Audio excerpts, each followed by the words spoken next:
Okey, selamat petang. So, hari ni kita ada sebuah audisi. Dah buka adjustable belakang. Dia depan pun dah buka. Selain daripada servis, hari ni kita nak pergi check dia punya spring rate dia. Kalau owner bagi tahu spring rate dia dah, dia kata lembut lah, lembut. Okey. Jadi ni spring rate. Ni spring belakang dia. Okey, spring belakang dia tulis 62 160 014. Maksudnya spring dia 14K lah. Ikut pada reading kat sini. Tapi nak tengok dia punya spring ni pun agak uzur. Dekat sini kita nampak spring ni dah pernah belaga. Okey. Jadi dengan spring rate tester dari Laba 7 ni, kita akan buat spring rate test. Okey. So ni kita tengok 14K. Kita tengok reading sebelah dia berapa baki yang tinggal. Okey, ni spring yang sebelah lagi, bahagian belakang juga, yang tertulis 14K. Kita nak test melalui komputer berapa yang tinggal. Are you ready, Jit? Ready. Okay. Tengok di sebaliknya. Action.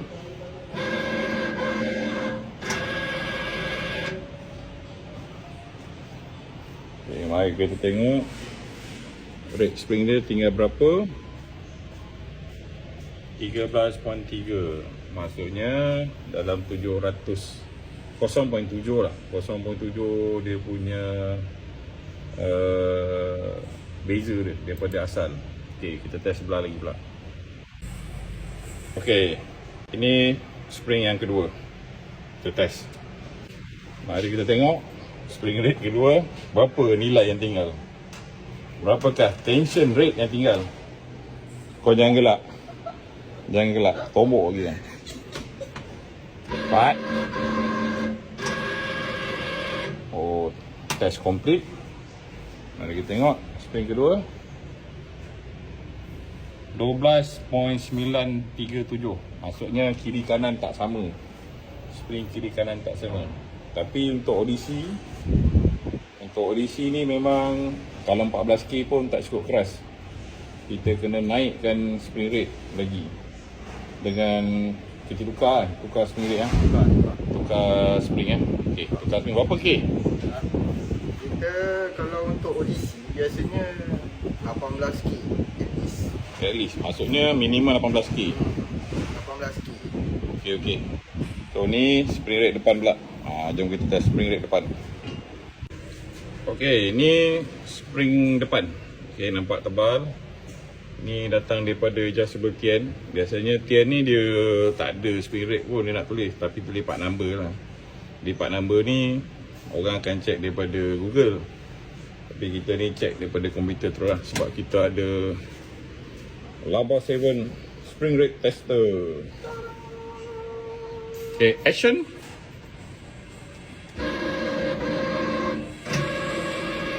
Mari kita tengok yang depan ni berapa dia pula. Ada sikit. Depan dia 13K juga. Oh, depan belakang sama Depan belakang sama spring rate dia. Okay, ni spring depan yang kedua. Action.